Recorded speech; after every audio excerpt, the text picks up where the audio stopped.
So today we're going over Diffuse, which is the first in my AV instrument drops. It's a real-time reaction diffusion system. So we go to diffuse.null.mpeg.xyz. And then we get this.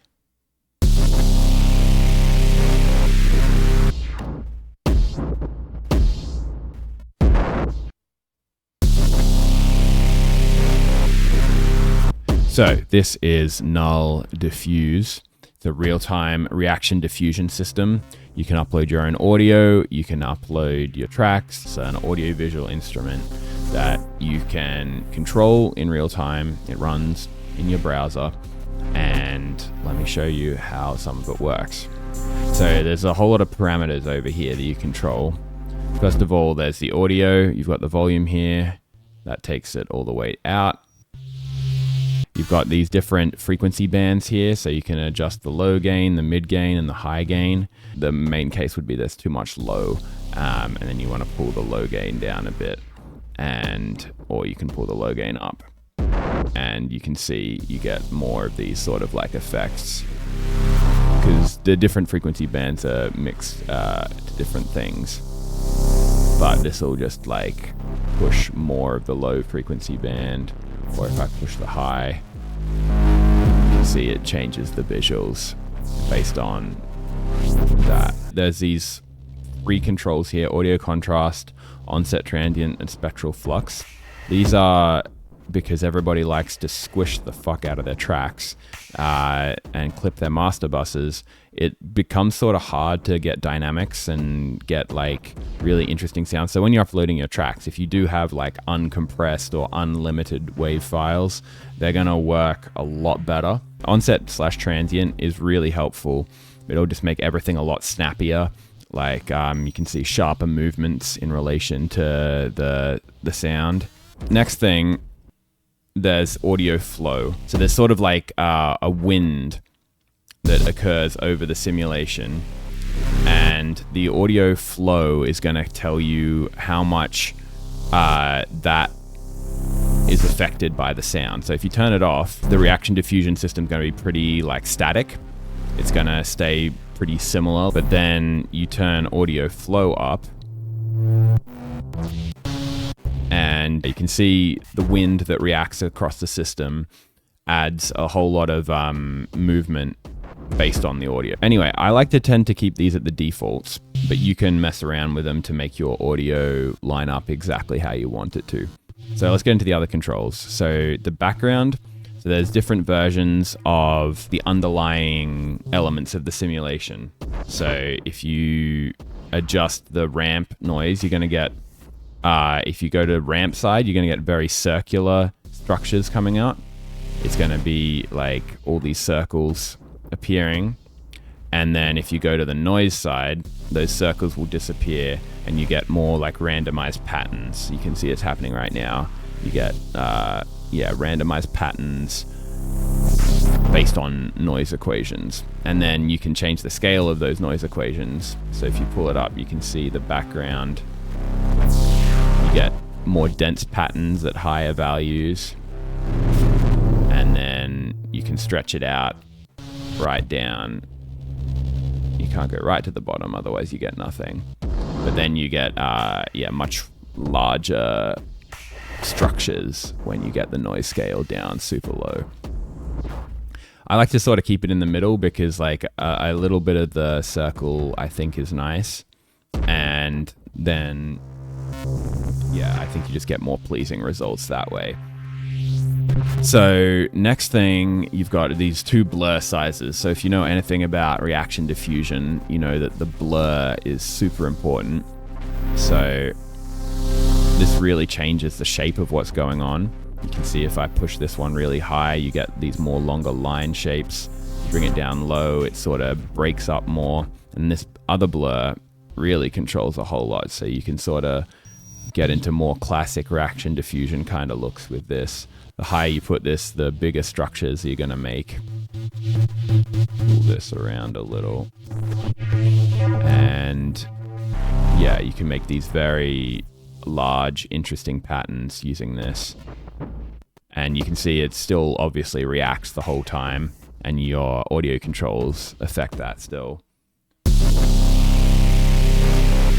But yeah, you can see the effect that these two blurs have. You play around with the ratio between these two blurs and you get like a heap of different effects.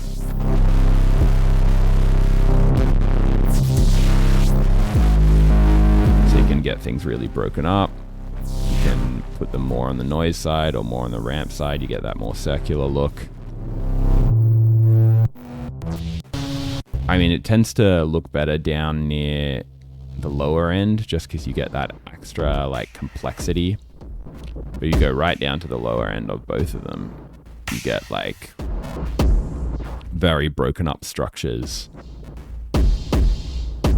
which tend to be a bit more reactive. So yeah, that's the two blurs. And then you've got these displacement weights. So the more you displace it, the more you can get a more cut up effect. So there's more like microscopic details. These work well with high blur too.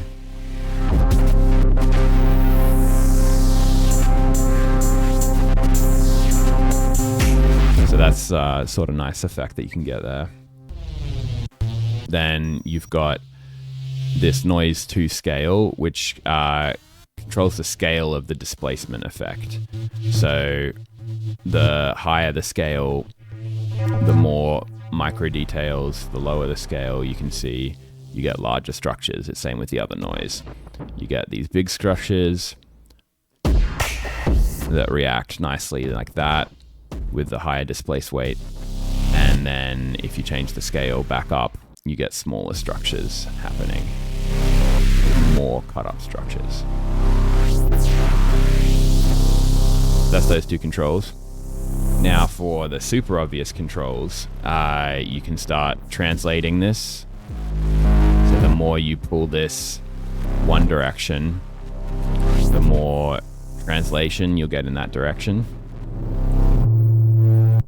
Let's pull these down.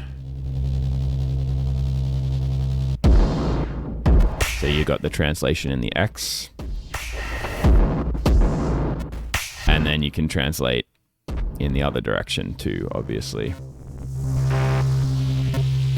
And you can get some pretty cool effects because it's sort of like, you can see on the left side of the screen there, it sort of like pulls out of the screen.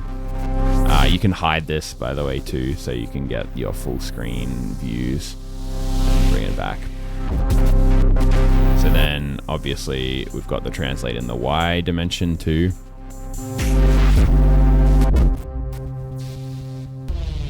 So this pushes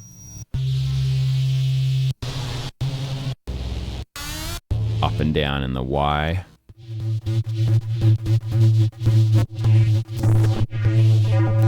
Axes. And then you can obviously combine these two. Push left, right. You're going to obviously get diagonals when you start combining these. But that's how you can start like steering this and having like a bit more interesting motion. And the next thing we have is our rotation.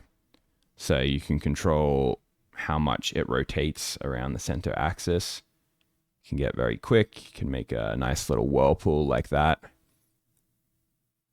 So you get interesting effects there. And then you can combine these all. So you could have the translate Y, the rotation off, the translate X with rotation. I think I've gone through all the controls I need to. So if we go to upload audio.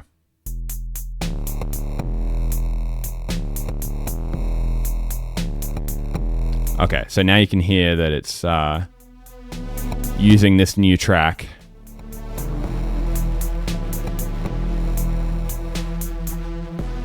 And you can see you've got the progress meter going across here. So we can record over this track and have these parameter changes recorded in real time. So I'm going to do that now.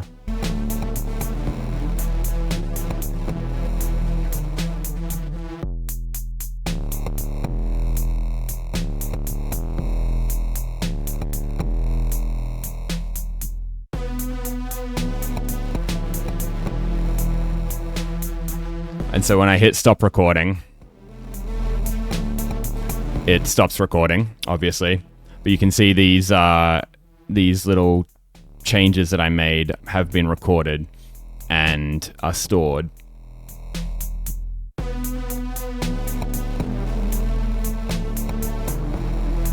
So you can see all the sliders moving and everything. And this is how you can just sort of like time things with your music to make it like react in the way that you want. And anytime you can go and hit record again, and you can actually take over these parameters. Like I can grab this, and it's going to overwrite the previous recording. So that's overwritten the new recording.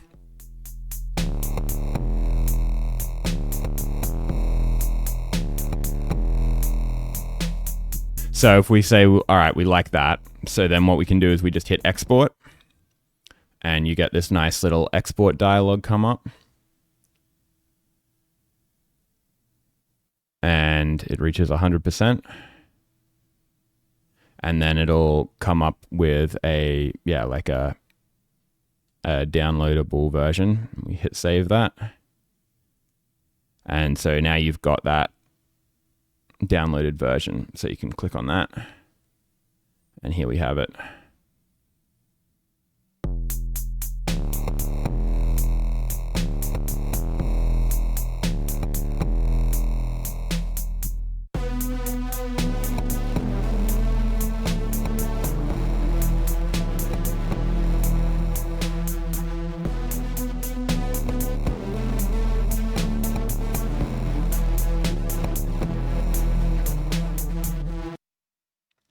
So there you are. That's how you use Diffuse, and you can upload any audio that you want, and you can see how it reacts in real time. And yeah, that's the idea. Let me go back to it. So now I can upload a different track.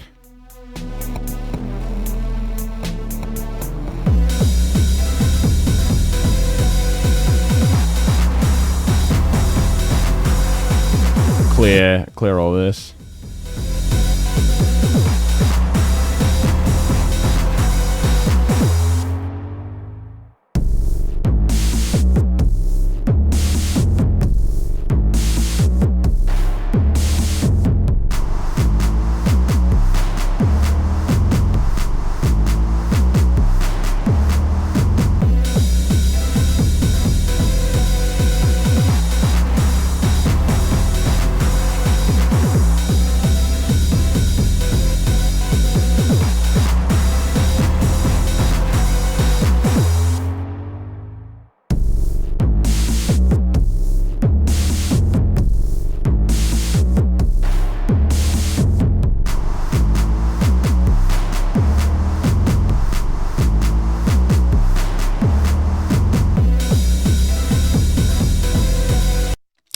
So yeah, that is the general idea on that one. You can always go back at any time. If you do pay for the unlock, you can hide the watermarks and everything.